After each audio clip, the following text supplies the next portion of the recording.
What happened to you? Was a question of concern, yet it came off as a question of insult. It was an early summer morning. I had just reunited with my sister after a long decade. I didn't really know how to answer her. Do I start with the neglect I felt after she moved away when we were only 9 years old, even though it wasn't her fault? Or do I talk about how I had become accustomed to the abuse and neglect I faced since she was taken? That it became the norm for me, even in my relationships as a young adult? The reality of it was that my mental health struggles, the hurt Callie that had been suppressed, is really what shaped me. I was so desperate for some sort of quiet, not from the world, but from my own triggering thoughts. I had already been crying for what felt like a decade in my friend's arms. I was exhausted and felt like a shell of the person I once used to be. I was afraid to breathe. It was like my lungs were filling up with water. I was drowning. I was offered that first joint after a night filled with PTSD, panic attacks, and insomnia in hopes that I can muster up the courage to silence my thoughts and have something to eat. One puff. Felt okay. Second puff. My life changed. My thoughts and emotions quieted. It was like I finally found the type of peace that I had been hungry for my entire life.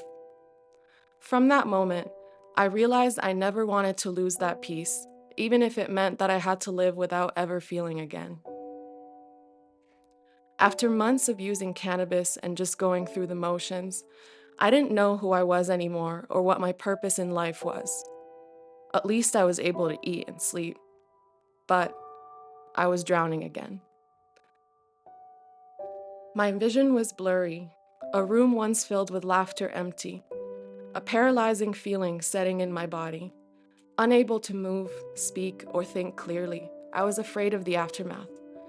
Laying there, unable to comprehend what was happening to me, I wished that I could reclaim my intuitive feelings, and I realized how grateful I was to have been able to feel anything prior to my cannabis use. Being able to distinguish when and if I was in trouble was like owning gold in this world. Because in that moment, I thought I was going to die, and I knew that my story was unfinished. For days to come after that night, I had convinced myself that I went overboard with my cannabis and alcohol consumption. It wasn't until I tested the bottle I drank out of that I realized it wasn't my fault. I had been drugged. With that experience, a certain emotion ignited in me: fear. I needed help, so I called the helpline number at school. I went to therapy, worked with a nutritionist, fell in love with nature again, and had open conversations with the people in my life who hurt me. I slowly started to heal and feel peace without chasing it with substance and recklessness. I even took my first solo trip to see my sister. What happened to you? Was a loaded question with many answers that could take us another decade to talk about. And so the only words that came out of my mouth were, I just grew up and learned that it's better to feel than not feel.